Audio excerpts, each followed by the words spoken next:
Muchas gracias por la invitación a los organizadores. Yo quiero argumentar en favor de...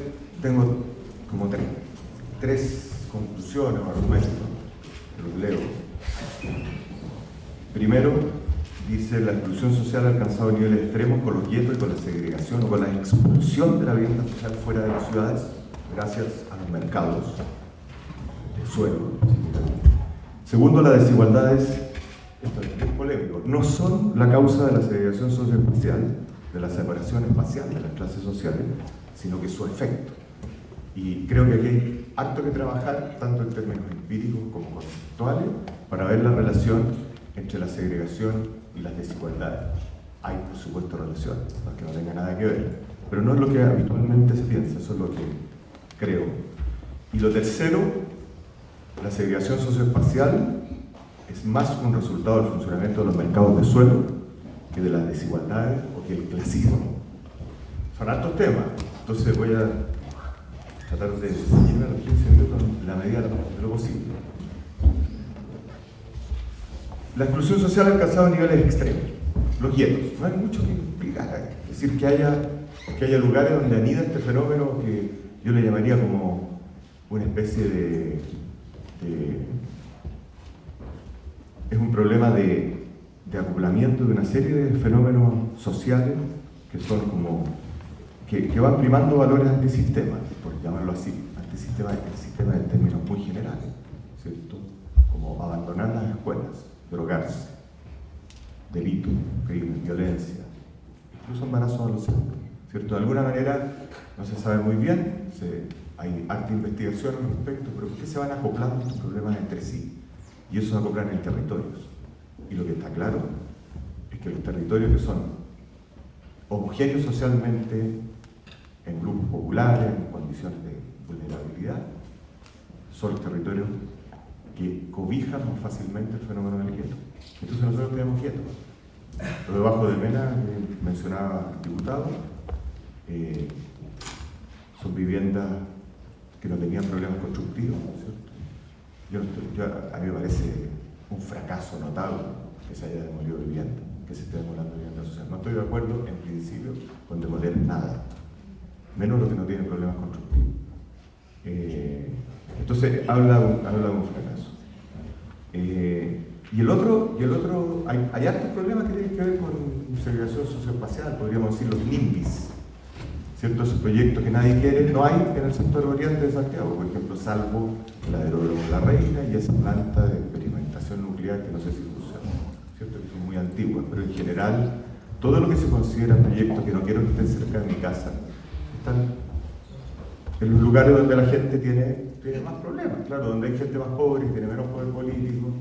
Yo le contaba al alcalde Jadwe que cuando en uno de los gobiernos de la concertación, no me acuerdo cuál, estaba todo el tema de la basura, estaban con el matador, rellenos sanitarios, y yo estaba muy a la orden del día. Entonces de repente la intendencia decidió que iba a haber 3 grandes rellenos sanitarios en Santiago, uno en la zona sur, otro en el norte y otro en el poniente. Y el sector oriente, que es el que produce más basura, ¿por qué no? Es que es muy caro el precio del suelo, ahí, imposible. Pero alguien hizo una evaluación, porque los costos de transporte con la basura tal vez son más importantes que los costos del suelo. De hecho, cuando llegó la tecnología del relleno sanitario, en tiempos de Allende, se hizo un estudio técnico que llegó a 3 propuestas de lugares para construir relleno sanitario. Todos estaban en el sector oriente. Entonces, políticamente imposible. Esto es como cuando la Católica juega con Colo-Colo en San Carlos. No puede ser. No se puede jugar ahí porque los vecinos, las externalidades. Entonces se juega en el Estadio Nacional. Los que viven alrededor del Estadio Nacional no merecen el título de vecinos. Se tienen que mamar todo. La segregación socioespacial y la desigualdad están por todos lados. Entonces yo quise destacar lo de los guetos y lo otro, que es la expulsión de la vivienda social de la ciudad. Suena fuerte eso. En la ciudad de Bogotá, hace 10 años que no se construye una vivienda social. En Santiago no se está construyendo vivienda social en Santiago.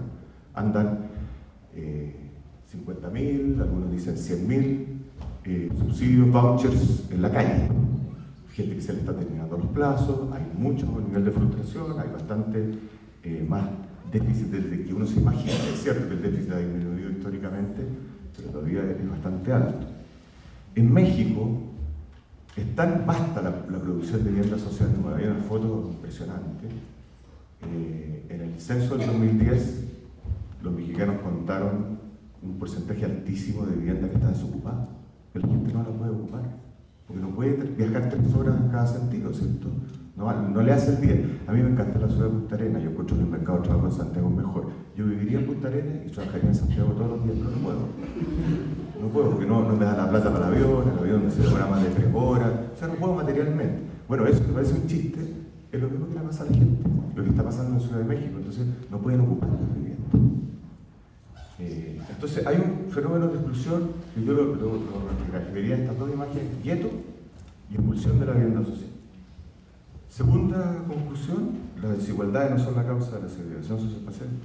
Me gusta eso que viene, no se enoje, pero, por ejemplo, y este cuento él me lo conoce, me lo han escuchado. En Estados Unidos la distribución del ingreso es mejor que en Chile, por ejemplo, pero las ciudades han sido más segregadas que las de América Latina. Hay un último estudio que compara, hace el trabajo con el censo, hace mediciones con mediciones más o menos establecidas, es decir, más o menos convencionales, de la segregación en cientos de ciudades de México, con el censo, y las compara con Estados Unidos y llega a esa conclusión.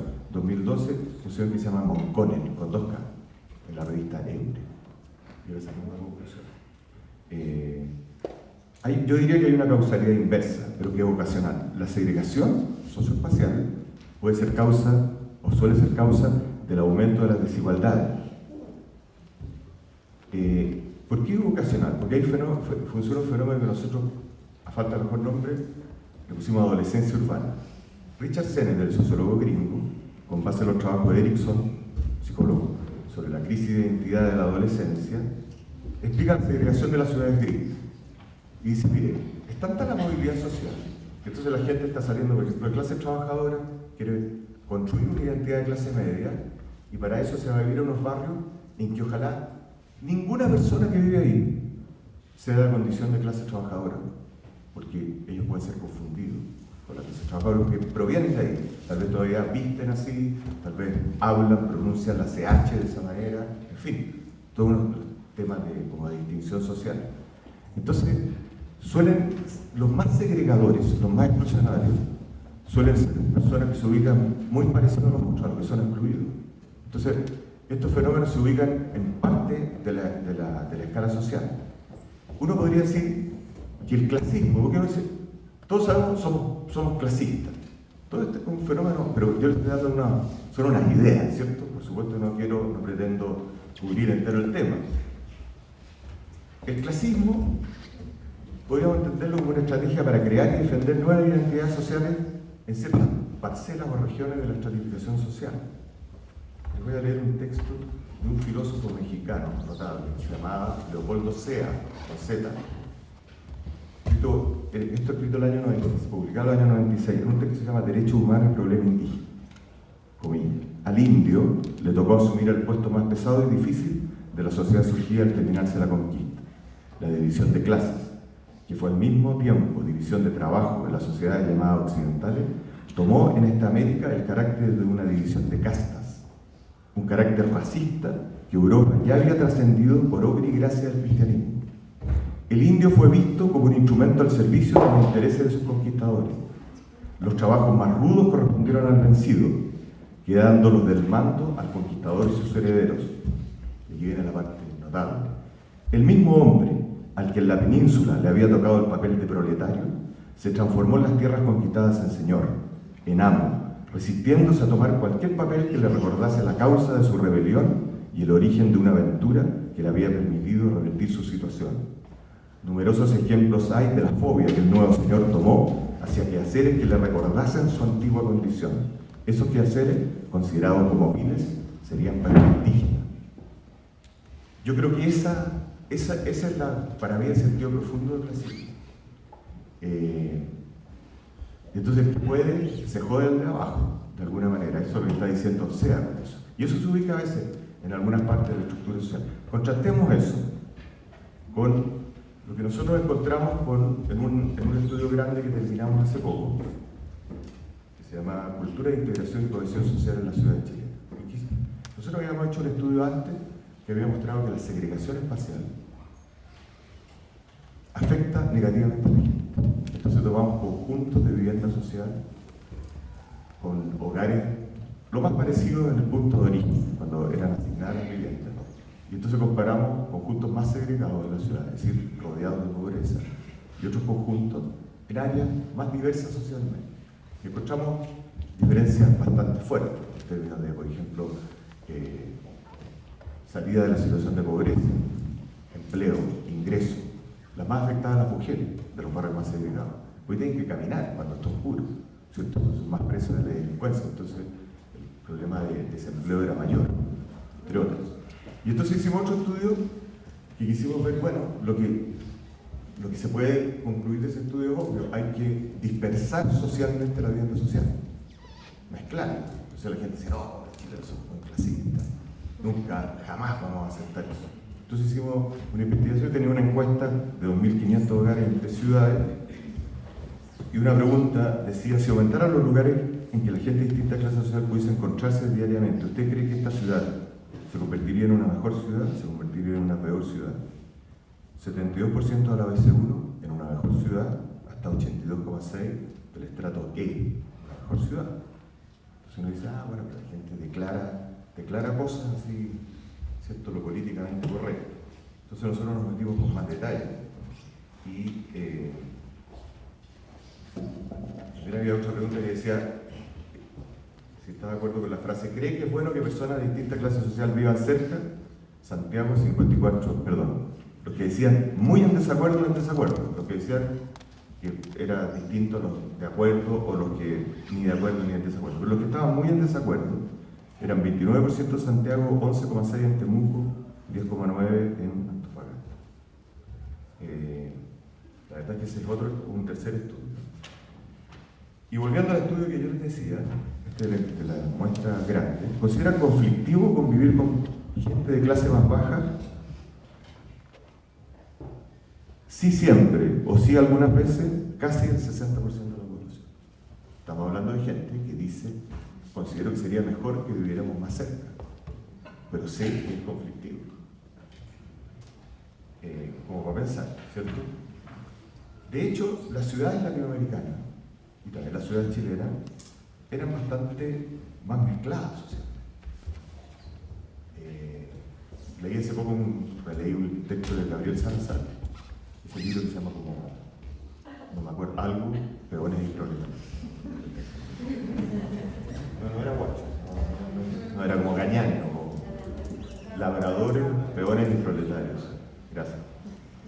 Entonces contaba cómo en la segunda mitad del siglo XIX en Santiago empezaba a inmigrar gente muy pobre, que venía de crisis de la hacienda, crisis de la minería, y cómo los propietarios de suelo vieron que había un negocio.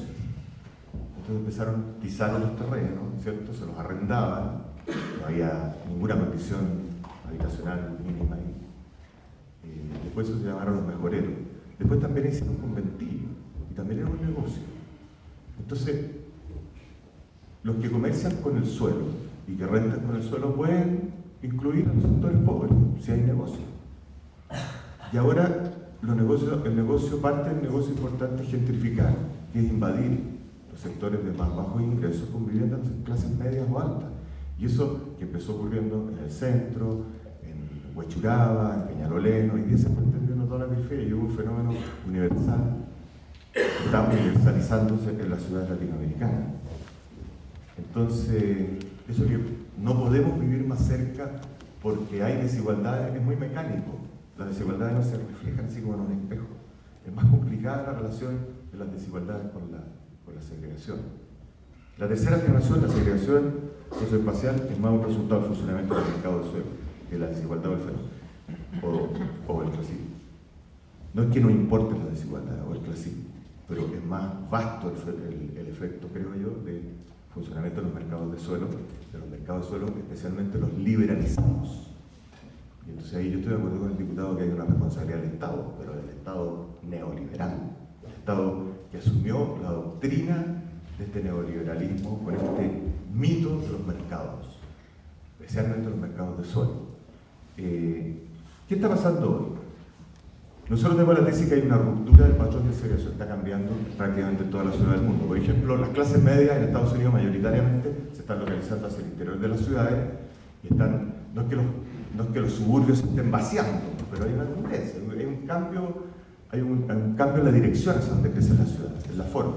También en las ciudades latinoamericanas hay una vuelta hacia el interior de las ciudades, por muchas razones, por razones que tienen que ver con la congestión, con los costos, pero también por razones mejores, culturales. Caminar más, hay más gente en bicicleta, hay más gente que se está bajando de los autos, todavía no con suficiente masividad, ¿cierto? Entonces hay algunos cambios buenos en términos culturales que significa una vuelta a la ciudad. Está surgiendo como negocio en la ciudad la gentrificación. La gentrificación llega a vivir gente más rica que la que vive en el sector, eso es básicamente. Y se está convirtiendo en base de un negocio. Está llegando a la periferia popular. Entonces, ¿qué pasa con los mercados de suelo? El suelo es un bien natural. Cuando llegó la primera persona, encontró el suelo hecho, no tuvo que fabricar, lo hizo Dios, ¿cierto? Cada suelo. Y después de la historia, el suelo se va valorizando. Entonces, el precio del suelo en un momento es la renta histórica capitalizada. No es un costo de la construcción, como dicen los promotores inmobiliarios, como dice la Cámara Chilena de la Construcción. Como el Estado chileno se compró, ahí se compró el mito neoliberal. Porque ¿cuál es el mito neoliberal en la política de vivienda, de subsidio? Mire, la gente pobre lo que pasa es que es pobre. Entonces lo que hay que hacer es ponerle plata en el bolsillo, el voucher, ¿cierto? El subsidio habitacional. Y entonces usted lo deja elegir ahí. Va a los mercados y los mercados van a funcionar. ¿Cuál es el supuesto? Los mercados solo son mercados perfectos, de competencia perfecta. Y cuando a uno se lo explican los economistas, los sociólogos, entonces dicen, este tipo no entiende nada, es sociólogo. Entonces, mira, yo le voy a explicar. Usted ubica el mercado de los autos, entonces la oferta, la demanda, o el mercado de los chocolates, han usado muchas cosas. Yo creo que eso no es legítimo, y no es legítimo teóricamente. El suelo no es un chocolate, un terreno no es un chocolate, no es un auto, no es un bien manufacturado, es un bien natural. Claro, el precio del suelo se forma donde se corta la curva de oferta y demanda, pero la tendencia del precio del suelo tiene que ver básicamente con la demanda. Entonces, lo que está pasando es más complicado y yo soy un poco pesimista, porque resulta que el suelo, que tiene este carácter indestructible, un bien natural además indestructible, David Ricardo decía que la renta del suelo paga por esas cualidades indestructibles del suelo, que puede ser en la ciudad, ¿cierto?, como base para construcción. Entonces hoy día, como decía Schumpeter, el economista, ¿cierto?, la destrucción creativa está a la orden del día. Ese es un punto donde economistas de distintas orígenes teóricos tienden a converger, porque el concepto de destrucción creativa es básicamente marxista, aunque Schumpeter le dio una versión como de apología al empresario capitalista, ¿cierto? Pero la idea de destrucción creativa, eso está ocurriendo en las ciudades. Las crisis económicas hoy día, el capitalismo ya no sale de las crisis, ¿cierto? Está en embate tras embate. Lo normal hoy día es estar en crisis, la crisis financiera, van y vienen. ¿Quién puede afirmar que salimos de la crisis del 2008? De repente el gobierno dice, ya salimos de la crisis, después se ve que se vuelve. Es la situación de normalidad. En esas condiciones, el negocio inmobiliario es fantástico. Destrucción creativa. Bulldozer, botamos ese suelo que está con vivienda de adobe en el centro de las ciudades, con gente pobre y vieja, no está rentando. Entonces, pasamos el bulldozer, el suelo queda listo, y ahora le vamos a sacar su rentabilidad verdadera. Un terremoto también ayuda. ¿Cuánto del crecimiento de la economía chilena bajo el gobierno de Piñera se debe al terremoto del 2010? Yo le pregunto a los economistas, no sé si lo habrán calculado. Destrucción creativa. Y eso es la base del negocio inmobiliario del futuro, la destrucción creativa, la gentrificación. Entonces, esa gentrificación se instala y tiende a expulsar a la gente. ¿Qué pasa con los precios del suelo? Los precios del suelo, en este bien tan raro, se forman por expectativa. Entonces, cuando la periferia empieza a ser invadida por los mejores pagadores o por buenos pagadores, que son los que llevan, en lo que consiste el proceso de gentrificación, se revolucionan las expectativas. Si ustedes ven la serie de precios del suelo, por municipio, de Buenos Aires, de Bogotá, de Santiago, de Ciudad de México, los precios del suelo están creciendo, particularmente más en las zonas más pobres de la ciudad, que está siendo invadida por proyectos inmobiliarios. Entonces, ¿cuál es el problema? Ahí viene la desigualdad. Resulta que los precios se tienden a fijar a un nivel tan alto que nuestras desigualdades ponen a los sectores de más bajos ingresos tan lejos de poder pagar por esos terrenos que entonces ya no cabe la vivienda social. Hay costos de oportunidad, dirían los economistas, ¿cierto? Un terreno, ¿cómo lo va a destinar a vivienda social? Si tiene, es mucho mejor negocio destinarlo a clases medias o clases altas. Entonces la vivienda está siendo expulsada de las ciudades por los mercados de suelo, por los mercados de suelo libres, ¿cierto? Y mercados de suelo que no tiene que ver esto con la concentración de la propiedad, es independiente. La concentración de la propiedad del suelo podría agravar las cosas, pero uno puede tener mercados de suelo perfectamente competitivos, atomizada la propiedad, y va a pasar esto. Está pasando en todas partes. Entonces necesitan política. Entonces, que el Estado que ha fallado es el Estado neoliberal. El Estado que se compró el cuento de que los mercados de suelo son iguales que otros mercados y que por lo tanto la política social consiste básicamente, se soluciona con subsidio en la mano, ¿cierto?, de las personas, de la gente pobre, van a ir a los mercados le van a solucionar todo. No es así. No es así. Entonces tenemos guetos, tenemos expulsión de la vivienda social. Hay que hacer otra cosa. Yo creo que hay que cambiar radicalmente las políticas sociales. No pueden seguir siendo políticas de apoyo a las personas únicamente. Un economista cuando dice, es que hagamos una política de apoyo a lugares, es que en los lugares pueden vivir personas que no son pobres, entonces se desfocaliza la inversión social. Es que lamentablemente hay que hacer eso, porque esa política de focalización social que se ha sostenido ahora, de focalización en individuos, ha producido una segregación en términos de homogeneidad social que no conocíamos, ha producido los guetos, o ha ayudado a que se instalen los guetos ahí, y ha llevado a esta cosa tan absurda que es demoler las viñitas en Cerro Navia, que se demolieron, ¿cierto?, que pasaron 2 terremotos. Supuestamente todo el mundo dice que se demolieron por problemas constructivos. Hay informe de Lictú, que la primera línea dice no hay problemas constructivos significativos en las viñitas, se demolió igual. Es un fracaso. Hubo un quiero mi barrio, fue de los 3 barrios, ¿cierto?, elegidos en Santiago. Se destinó un montón de plata, eran más de 1000 departamentos, se demolieron. Y se construyeron unas viviendas mejores, la gente está más contenta, pero igual, me decía una señora el otro día, igual aquí matan cabros todavía. O sea, no se solucionaron los problemas. Entonces, claro, hay un problema de diseño de la política social, pero no un problema puramente técnico. Hay una orientación de la política. En términos urbanos, para tener ciudades menos exclusionarias, hay que dar vuelta a la cosa. Tenemos que acercar a las personas, integrar sobre todo a los sectores más vulnerables para que no se generen estos guetos, y eso se puede hacer. Hay disposición a la integración social más o menos razonable en todos los grupos sociales. Por supuesto que hay problemas. En Bogotá, que están tratando, el alcalde Petro está tratando de reincorporar la vivienda social a la ciudad, y a veces los funcionarios, que estuve hace poco allá, que se desalientan porque dicen, mire, nosotros estábamos con un proyecto de vivienda social y gente casi tan pobre como eso lo rechazaba. Entonces yo decía, adolescencia urbana, tema medio sociológico. Pero, claro, ocurre porque uno tiene que entender por qué ocurren a veces los fenómenos. Y entonces ve un problema y tiende a generalizar, que las desigualdades, el racismo, estamos liquidados, nunca vamos a poder, entonces no podemos hacer nada. Es que se puede hacer, y la ciudad más integrada puede ser una ciudad que de alguna manera nos permita hacer cara a los problemas de desigualdad y a los mecanismos que las generan. La gente de los barrios resiste las torres, resiste los proyectos inmobiliarios. No hay que hacer proyectos inmobiliarios, no, hay que hacerlo, pero hay que buscar formas más participativas, más democráticas de hacer las cosas. El desplazamiento que genera, la gentrificación genera desplazamiento. O sea, si usted, ya con esa frase, si ustedes ponen proyectos de clases medias en comunas como, no sé, Guajuel, o el mismo Cerro Navia, los precios del suelo van a subir y se va a generar una fuerza estructural de desplazamiento. Entonces las políticas de vivienda, las políticas urbanas tienen que dirigirse a ayudar a la gente a que resista el desplazamiento para producir lugares más integrados socialmente. Por eso las políticas de vivienda y urbana tienen que tener foco en la producción de lugares integrados y no solo focalización en personas. Gracias.